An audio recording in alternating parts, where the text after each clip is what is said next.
Olá, sejam bem-vindos a mais um conteúdo, a mais um simulado de língua portuguesa de nível fundamental que chega aqui ao nosso canal. Então, neste vídeo, vamos resolver 7 questões. Algumas destas questões dependem da leitura desse texto que já está na tela. Então, agora, você vai apertar pause, vai ler o texto no seu tempo, no seu ritmo, depois você volta para cá, acompanha a minha leitura e aí sim a gente vai se aventurar na resolução das questões. Então acredito que você já fez a sua leitura. Vamos lá. Madeiras nobres ou de lei? Madeiras nobres ou madeiras de lei são espécies de árvores que possuem maior durabilidade do que as outras. Costumam ser mais duras, ser mais densas, sendo mais resistentes à umidade e ao ataque de fungos e doenças. A origem do termo madeira de lei remonta à época da colonização do Brasil, quando a família real portuguesa chegou ao país e houve intensa extração de árvores nativas.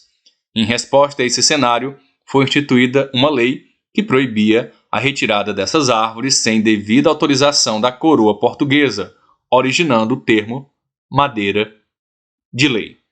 Um exemplo é o pau-brasil,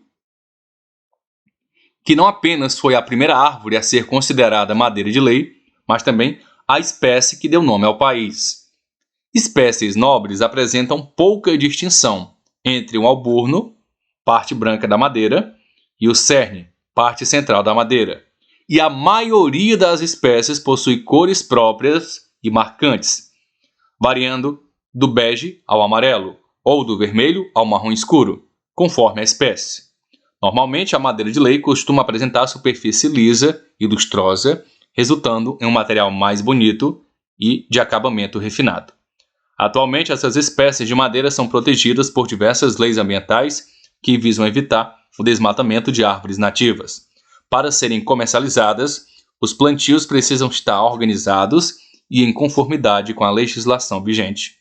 Aqui a fonte que a banca utilizou para trazer esse texto para vocês.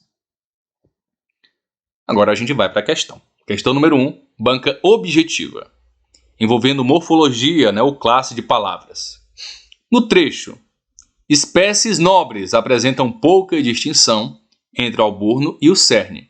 A palavra é classificada como substantivo, adjetivo, pronome ou verbo.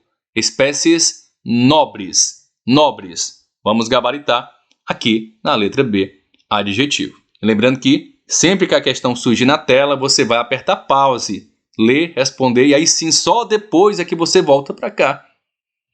Então a classificação de palavras em uma frase depende de como elas são usadas dentro do contexto. No trecho, espécies nobres apresentam pouca distinção entre o alburno e o cerne. A palavra nobres funciona como um adjetivo. Por quê, professor? Porque está modificando o substantivo espécies, atribuindo a essa espécie uma qualidade de serem nobres ou de alto valor, possivelmente em termos de qualidade ou raridade, no caso também resistência à umidade e outros atributos. O que é que são os adjetivos? São palavras que caracterizam substantivos, indicando qualidade, estado, condição ou relações. Eles podem variar em gênero, número e grau para concordar com os substantivos que qualificam. No caso de nobres, ele está no plural para concordar com espécies que também está no plural. Aqui abaixo aí a fonte que o professor Carlos utilizou para a construção da nossa explicação. Olha aí, questão 2 e 3 na tela, de uma só vez, você aperta pause, lê e responde as duas. A questão 2 envolve fonologia. Assinale a alternativa que apresenta uma palavra trissílaba, usada no texto. Trissílaba. Já está citando, já está dando uma dica. 3 sílabas. Gabarito, letra A, origem. Origem, é uma palavra trissílaba, porque possui 3 sílabas. Origem. As outras opções não são trissílabas. Termo. Termo. De sílaba. Desmatamento é polissílaba, porque tem mais, né? Tem a partir de 4 sílabas, então já é polissílaba. Desmatamento, 5 sílabas. Lisa, de sílaba. Bem tranquilo. Questão 3. Envolvendo o significado das palavras. Considerando-se o penúltimo parágrafo do texto, material mais bonito e de acabamento refinado. Pode-se dizer que a palavra sublinhada tem o mesmo sentido, o mesmo significado de qual palavra. Refinado, né, tem valor de requinte. Gabarito, mais uma vez, letra A. A palavra refinado refere-se a algo que foi aprimorado, algo melhorado ou que possui uma qualidade superior, o que é semelhante ao significado de requinte, indicando algo elegante, algo de alta qualidade ou sofisticado. As outras alternativas não compartilham esse mesmo significado, né? Áspero, grosso, simples, sugerem, na verdade, qualidades opostas a algo refinado.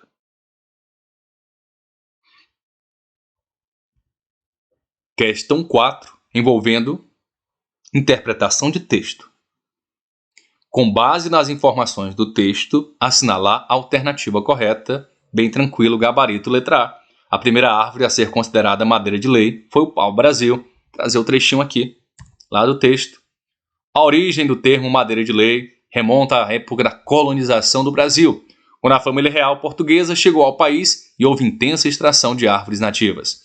Em resposta a esse cenário, foi instituída uma lei que proibia a retirada dessas árvores sem a devida autorização da coroa portuguesa. E aí veio o termo madeira de lei. Agora sim, o que nos interessa.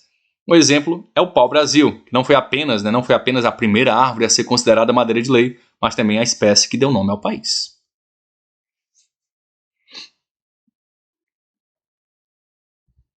Vamos lá, questão 5. A gente sai da banca objetivo, vem para a banca BRB, envolvendo verbos. Que lhe importa o meu ar? Cada qual tem um ar que Deus lhe deu.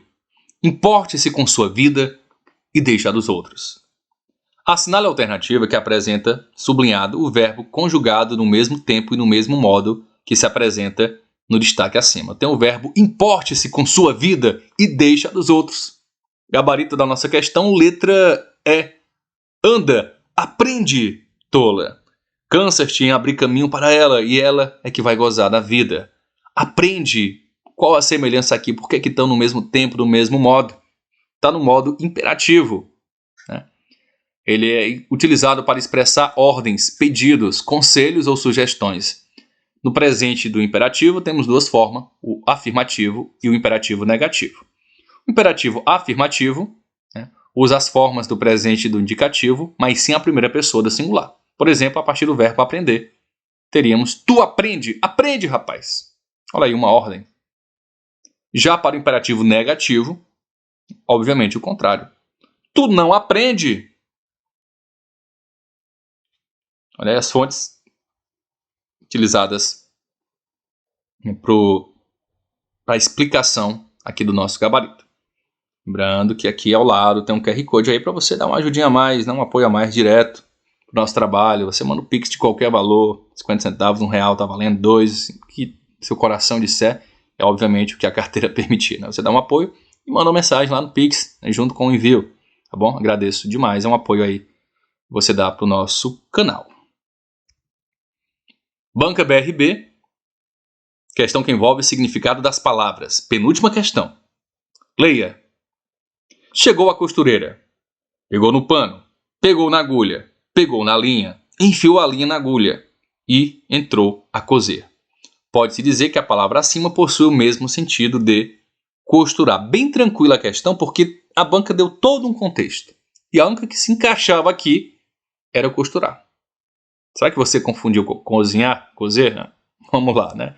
A frase chegou a costureira, pegou o pano, pegou a agulha, pegou a linha, enfiou a linha na agulha, entrou a coser, descreve uma sequência de ações que ilustram um processo de costura.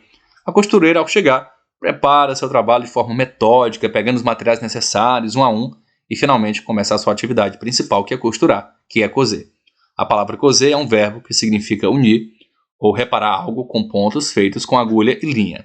Além do sentido literal, coser também pode ter um significado metafórico, referindo-se a juntar ou reparar de maneira figurada, como vamos coser nossas relações, coser um acordo, costurar um acordo. Tá bem? Última questão agora na tela, banca Consupan, bem tranquila também. Interpretação de texto. Na tirinha, é possível afirmar corretamente que o tema central é... Vamos lá, garotinha. Socorro, uma água viva. Olha aí. Não, é uma sacola viva. Não é uma água viva, Carol, desculpem. É um saco plástico, pelo amor de Deus. Fiz uma piadinha aqui sem querer. É um saco plástico. Socorro, poluição. Ela saiu correndo de qualquer jeito. Então, o tema central, obviamente, bem tranquilo, é a poluição do meio ambiente. Então, agradeço o teu carinho, a tua audiência. Se não é inscrito, se inscreva. Um grande abraço, até um próximo vídeo. Valeu!